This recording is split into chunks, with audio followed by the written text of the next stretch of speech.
Hi, welcome to Chat with Sonlight. Like Sonlight's curriculum offerings, we will explore homeschooling through the lens of a literature-based, Christ-centered education. Join us for everything you might be interested in for organizing your homeschool, connecting with others, and details on literature-based learning, and maybe a few sneak peeks.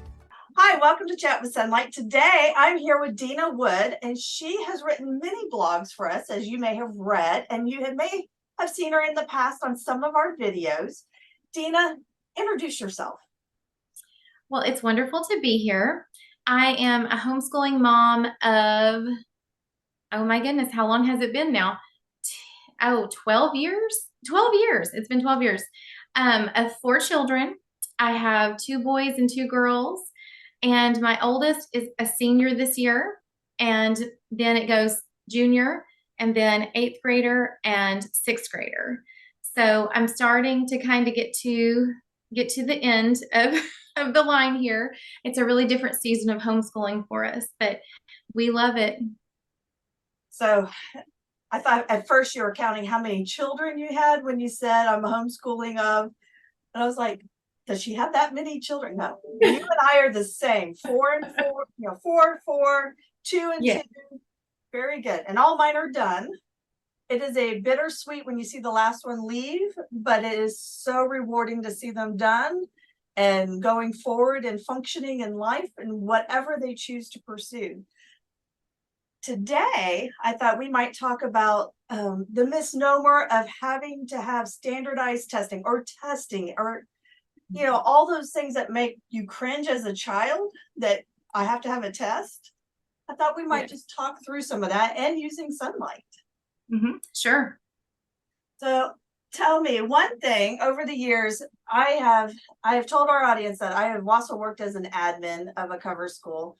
And so I talk to families often, and I have a few years more than you do, but it's the standardized testing. Some people believe you should do it every year. Some people believe you should never do it. What are your thoughts on this? And then I will give you mine as well.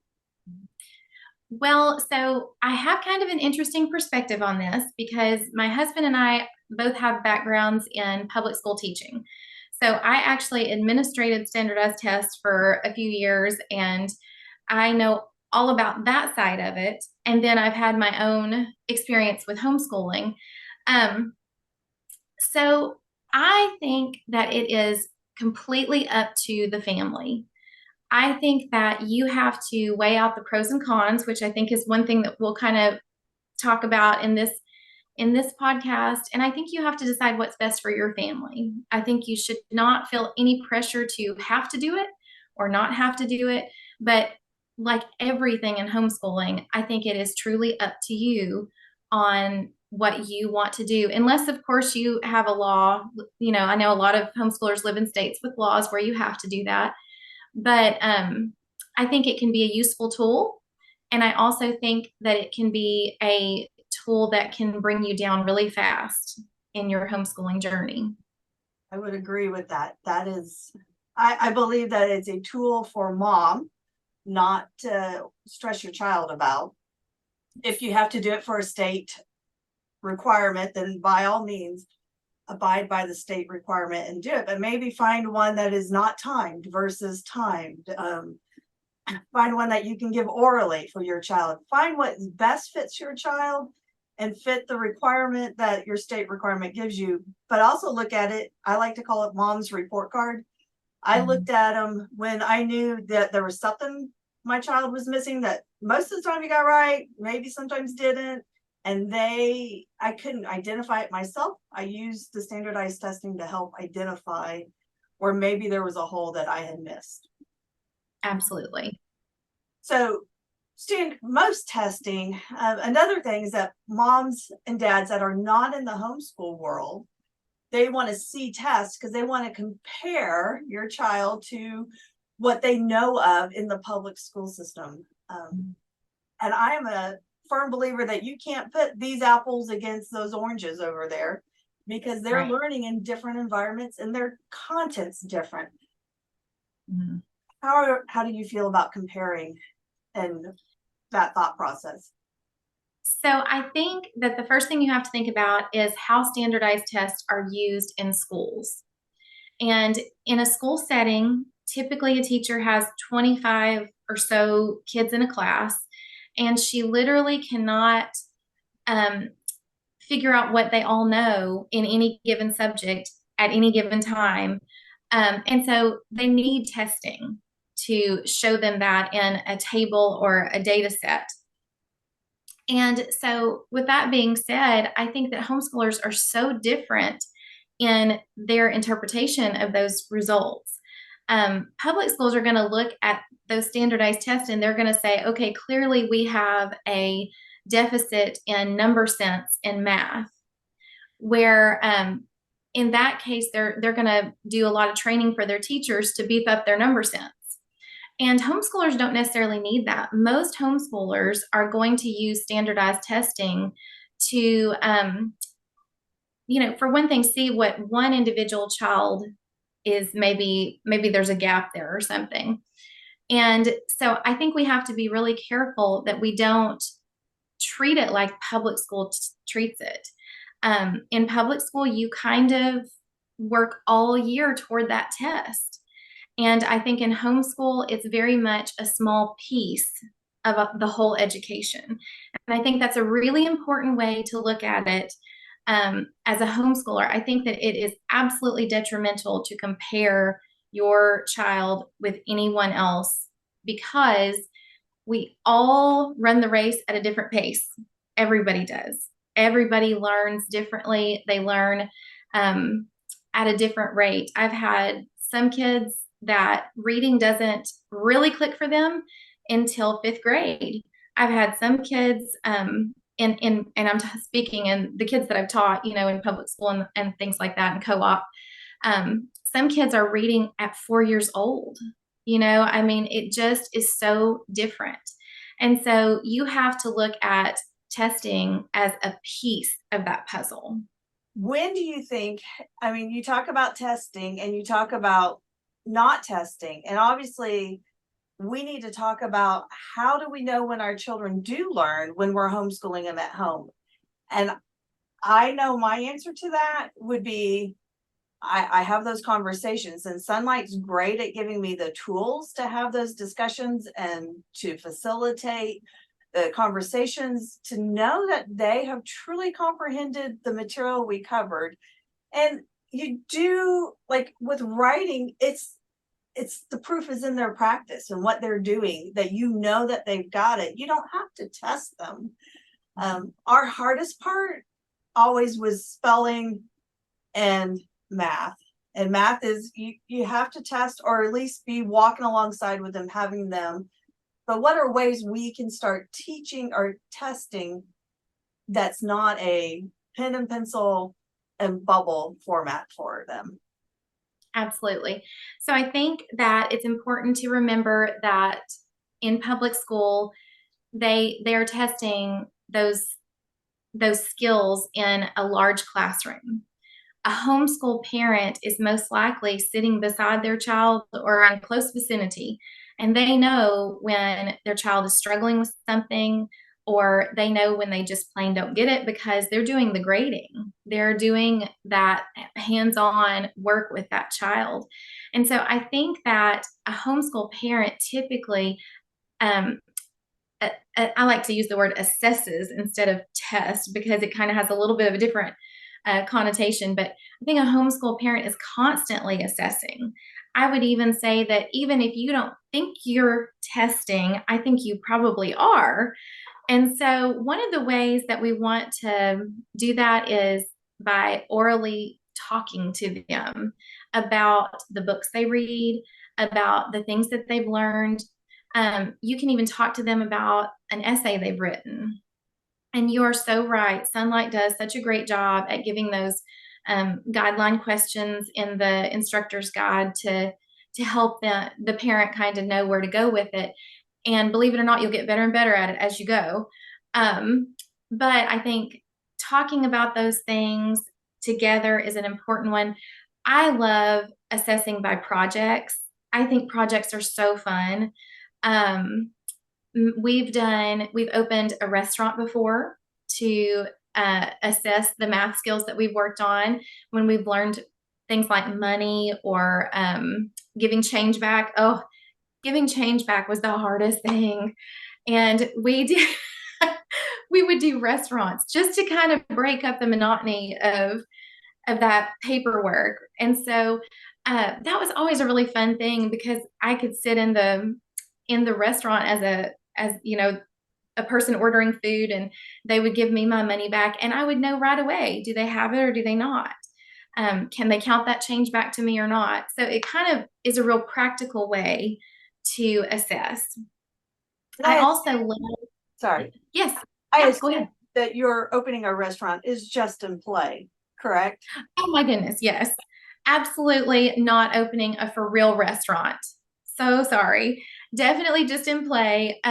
We did Well, one your year we family could have a restaurant, and we don't know that, and it could be so. well, okay, so my cooking is not what anyone would come and buy, if that helps. We are definitely not opening a restaurant. But in play, and we've also done a pretend business expo where they've created a product, they've done the marketing for it, they've done the pricing for it, and all of those things are just really great practical ways to do that. I think science fairs can do the same thing, doing a science project. I think in history, one time we did a diorama, and that was really fun because you get to see the detail, that they really have been listening. Oh, they really understood that little tiny piece needed to be there. All of those things are great. Another thing that we like to do is I'll say, okay, now you teach me, because I'm a firm believer that if you can teach something, you know it. Right. And so I'm the student, they're the teacher, and they teach me how to do it. And that is a really great way to see if they really have it or not. And I'll also say that I also think there's a place for paper and pencil. Test taking is a skill, and that's the way that I typically look at it. Most kids at one point or another are going to take some type of test. Most trades have some sort of test to get licensed. Most, of course, college bound students usually take the ACT or the SAT or something like that. So testing is definitely a part of our life, and it has a place. But it's a skill in itself.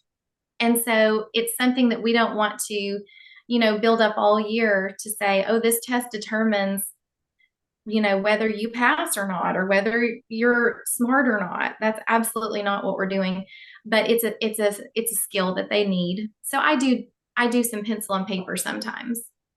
Do you think that it's better to maybe wait on the paper and pencil test until they're a little bit older and it's not so intimidating? Or do you start young? Absolutely.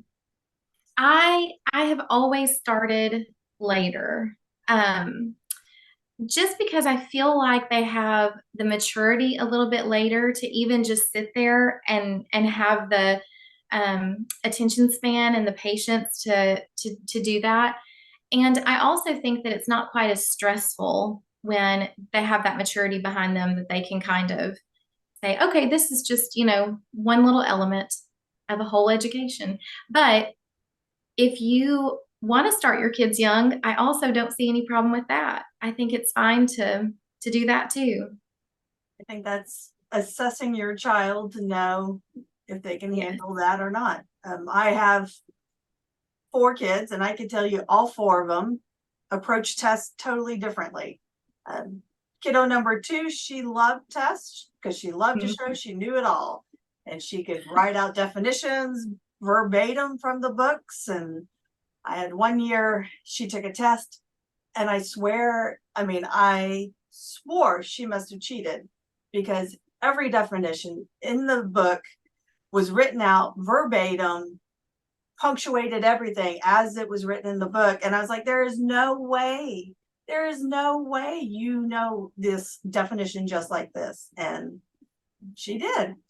That was her love language, to know it and perfect it just like that. And I have others that I could have them, if I gave them a paper test, they failed, but they could tell me everything there was to know about all those questions, and they could tell me, and just like you, they could teach it to me. They may not remember, the scientist's name, but they knew that George whatever, and what he did and what his impact was and what it meant. So I assessed on that, as opposed to, yes, he knew the name and how to spell it. Right. And I think that a lot of homeschool parents sometimes feel like they can't tailor testing to their child, but I think it's important to note that public schools do that too. If on to an extent, if a child struggles to read, then a public school will write an IEP to have their test read aloud to them. And so I think as homeschoolers, I think we feel like maybe we're cheating a little bit when we do those things, but really we're just helping our kids succeed in a way that would be given to them anywhere. Right. And so I think that's a really important point to say, that every child is different and every child is going to shine in different ways. When you were talking about, so I'm thinking through different curriculums. I've used Sonlight for our history Bible. I'm thinking of different math curriculums. I know one we used every lesson. You were talking about the child teaching the parent, and at every lesson or unit, I should say, the child is instructed to teach it back to the parent. And yes, there is a test also provided for the parent to know it's time to move on. But really, if your child can teach it to you, they know it. That means they've mastered it and they've passed that test. And so, yes. And then another example, you were talking about your restaurant, and all I could think of is I used to give my kids, that was usually fractions. When we got to fractions, they got invited to come and help cook. Yes. Make cookies that have all the different half cup here, a quarter cup there, one, and I wouldn't tell them, I would just, are you sure? Are you sure? And sometimes the proof is that they weren't sure was in the cookies, and sometimes it was. So yes, the worst one out that my dad still tells me about, I put cornmeal in some cookies instead of flour. We ate them. It's awesome. And that what a practical way to see if you understand fractions. This cookie tastes funny.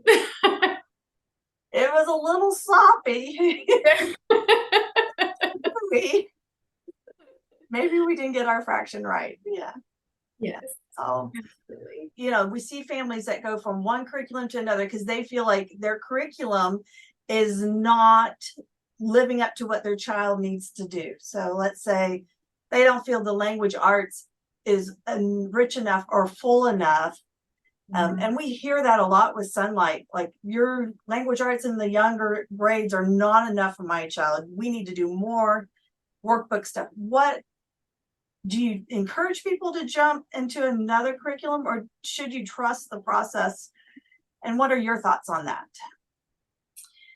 So my thought, I have a lot of thoughts on that, but my thought on it, okay, my thought is, for one thing, we want to trust the curriculum because the people who have prepared it have been very careful to put it together so that there are no gaps.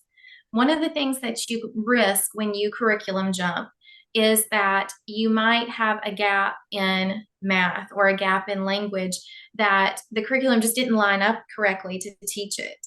And so it's great to trust your curriculum. Now, I'm not saying to stick with a curriculum that doesn't work for your family, but a lot of the time as homeschoolers, I feel like we go straight to, it's the curriculum. It's got to be the curriculum.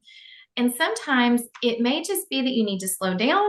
It may be that I've even had where one of my kids has been too bored. So we really actually needed to kind of speed up a little bit. And there are a lot of ways that we can help our kids to get on the right path on the curriculum. I also think that it's really important not to take a test and say, this curriculum is not working. Because again, it's put together a certain way, very intentionally, to cover everything. But it may not be put together the same way that the public schools curriculum maps are put together. So we may be learning clocks in second grade, where public school maybe learns them in first grade, something like that. And so we have to be really careful. Again, I know I've said this, but that we take standardized testing or any testing as one piece of the puzzle, and we look at their education as a whole. And are they progressing? That is my favorite question. Do I see progress in what they're learning? Are they able to talk to me about subjects? Like, can we hold an educated conversation on this topic? And those things are all that's all part of what makes up the whole education. And so I really encourage people not to do a whole lot of curriculum jumping, especially not rashly. And I am one to talk because I love to look at curriculum. I mean, if I went to a conference, I would spend the entire time just looking at all the different curriculum because I just like to look at it. But I think that we all candy store, isn't it? Yes, it's a homeschooler's candy store. That's exactly what it is. But I also think it's important to stick with it and trust it. And I can tell you that my kids were raised on Sonlight language arts, and that's their strongest subject. They love to write, they love to read. And so we have loved it, and it has been enough. What I saw in myself was I often questioned, is it enough? Because sometimes it felt like we were going slow, even though the child was working at the pace they needed to be working at. I, being somebody that has a few more years on them or a few extra kids, I'm thinking, oh, shouldn't we already be done with this? Why don't you know this already? And I wasn't bringing myself back down to where they were versus where a sibling was, or where like the school system might be, just as you said. And the other part that I've always looked at is trying to looking for graduates of the curriculum to see what kind of students are coming out at the back end or at the top end, however you want to say that. In co-ops and stuff, I have met kids all in 8th, 9th grade, or at different points of their learning and getting stuff. But by the time they're done with school, they've got it. But you can't judge, oh, that curriculum doesn't work because little Johnny didn't get it in 8th grade and he should have. Because again, You're comparing that child and where they're learning at. So my advice, you find a curriculum that is a solid, well-vetted curriculum and you can see the end product, then I would trust its process. I mean, when you know that there are from A to Z has already been vetted. Absolutely. Absolutely. I'll also put a plug in for Right Start Math. I love Right Start Math. Love it, love it, love it. So my kids are all kind of language brained, but the Right Start Math gave us a great foundation for math skills. And they do an excellent job. Their goal, it's hard to put them in a classification because they are mastery based, but they spiral in their mastery base. Yes, they do. And they love application. So it's all these games and stuff and applying. Yes, they are great. I did a podcast with Kathleen this past summer and she was great. I've never used Right Start, but I did have an abacus from a friend of mine had given it to us. And most of my kids, we learned the abacus. And I think that, speaking to your point a minute ago, I think that as homeschool, and I say moms, as homeschool parents, we have to get used to that doubt a little bit. I think that we are always going to think, am I doing enough? Is this right? Is it? And I think we just have to learn to live with it a little bit and trust God that He was right when He called us to this, and that whatever happens from here to there, the end outcome is going to be an educated child. And you're right. Nobody ever meets somebody in a job interview and says, what age were you when you learned your multiplication facts? Nobody does that. And so we all learn at a different pace, but we all get it eventually. Right. So. Well, I'm glad you said that. I often will tell moms, I was like, one, if you've been asked to homeschool your child, you may not be equipped to homeschool them, but God's going to equip you. So he doesn't pick the perfect ones to do it. He picks the ones that are best designed.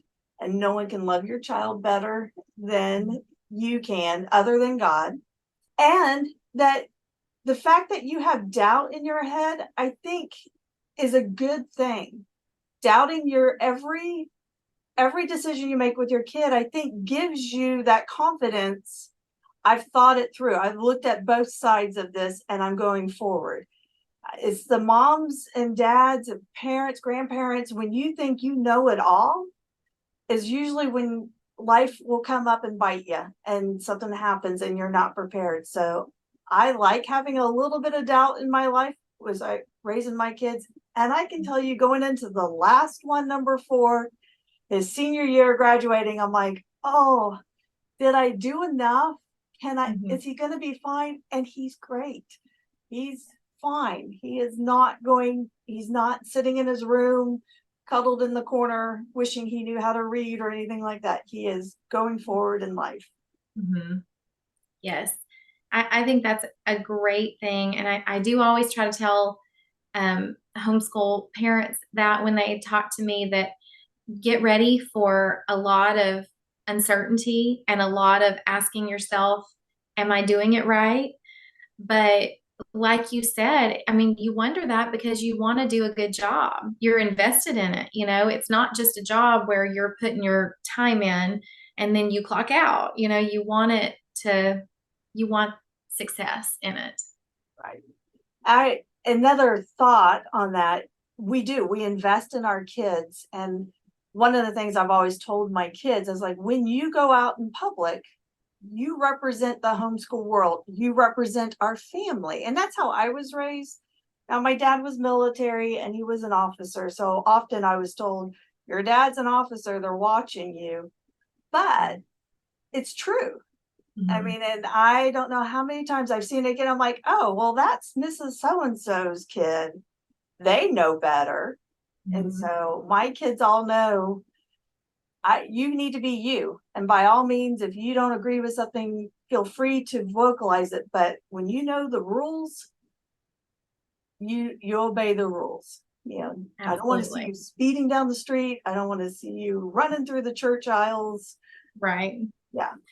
And that's part of that whole education that I was talking about when we started homeschooling. And it was so, I don't think I shared how we started. I'm sure I have in a previous podcast, but we were both public school education teachers. Never in a million years had we dreamed of ever homeschooling. And I had left my job and had started staying home because I had a lot of kids and, we decided that we could do it. And so I was sending off my oldest son to kindergarten every day. And it seemed like we would get up, shoo him off to school, shoo him in the house, do homework and, get all the things settled. And then we would eat dinner and just shoo him off to bed to do it again the next day. And I told my husband one day, I said, I feel like somebody else is raising my child. And so we started we started praying about it. And we finally knew that that was what we were supposed to do. And one of the things that I said at the very beginning, which taking on the education of your child is a huge weight. It is. It's a huge weight. And I was really nervous about it because I knew that I would be the primary on that. And I finally told God, I said, okay, Lord, here's what I'm going to do. I'm going to give the first part of every morning to you.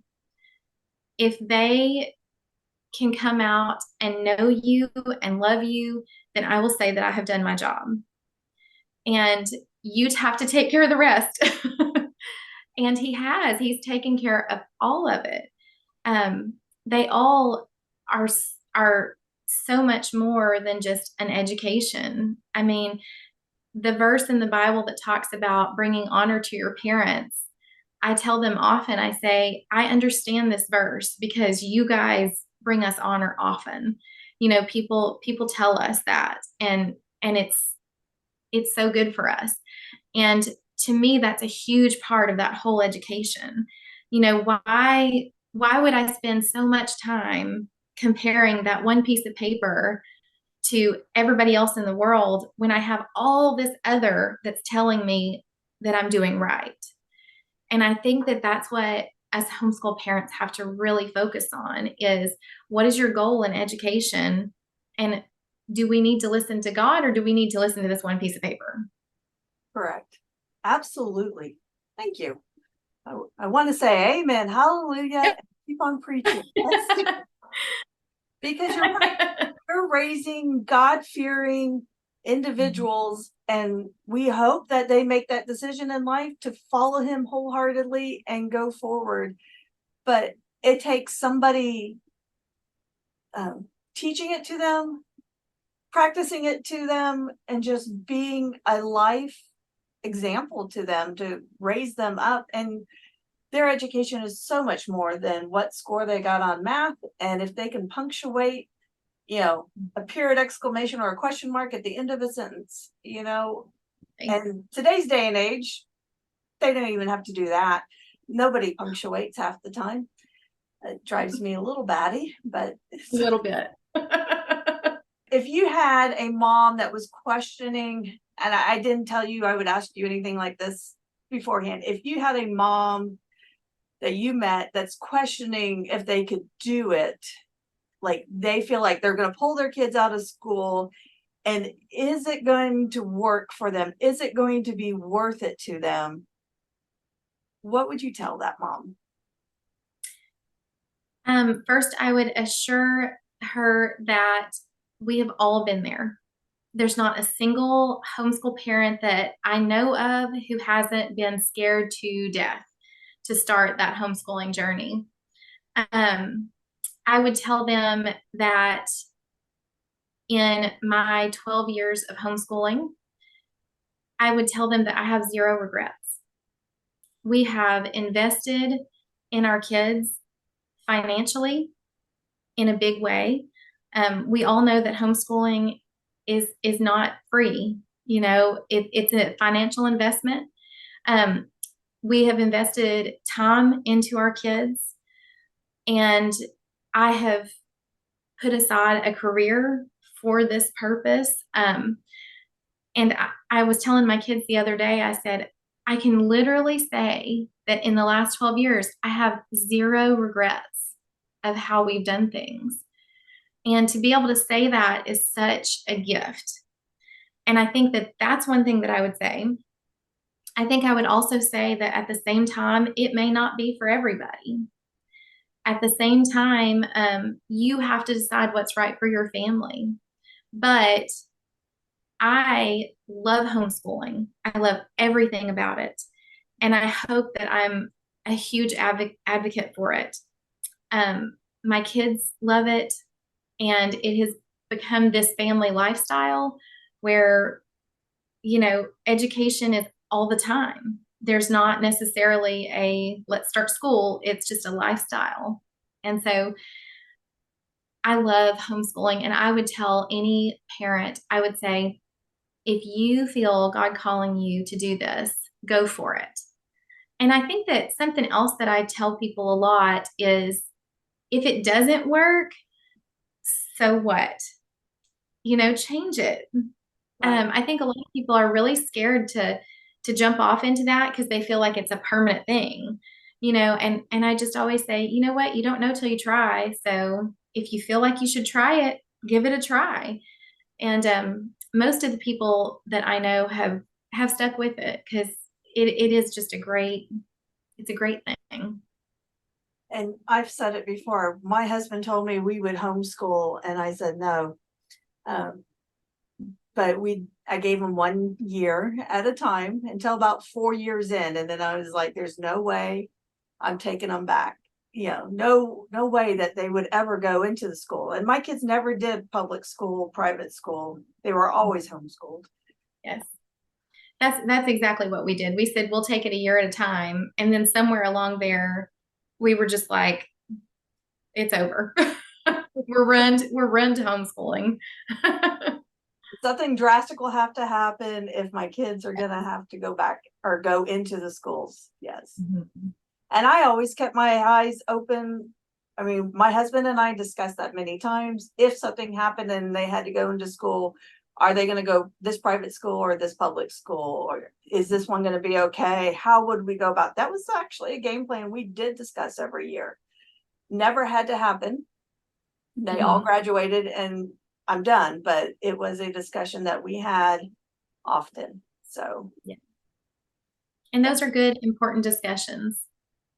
I think a lot of times it made me realize how much I don't want to give up the homeschooling with my kids. I mean, when you stop to think somebody else is going to teach them whatever. And my favorite years of schooling actually were my high school years with the kids. Yeah. I love just the conversations, and it was like adult prepping all the time. And I loved it. And sometimes it was like reliving all the drama without having to be in the middle of the drama.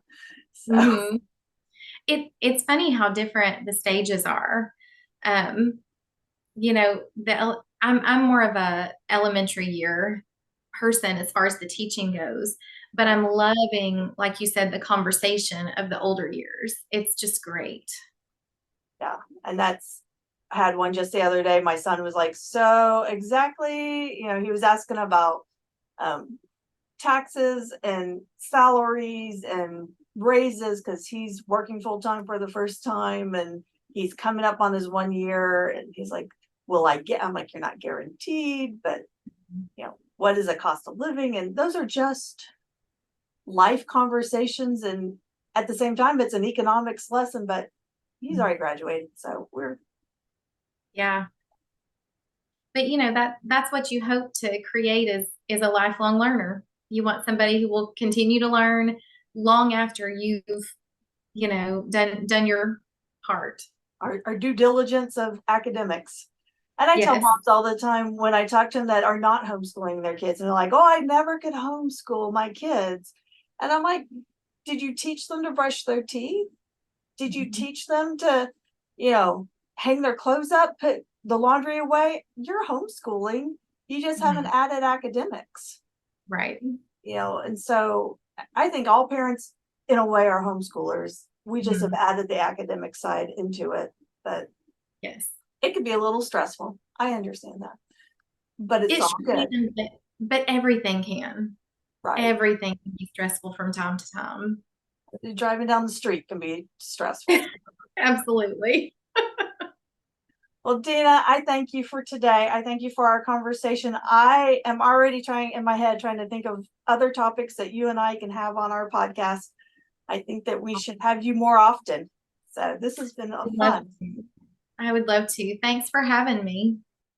Thank you for joining us today. Do you have an idea for a podcast topic, or do you want to chat with Sonlight on an upcoming episode?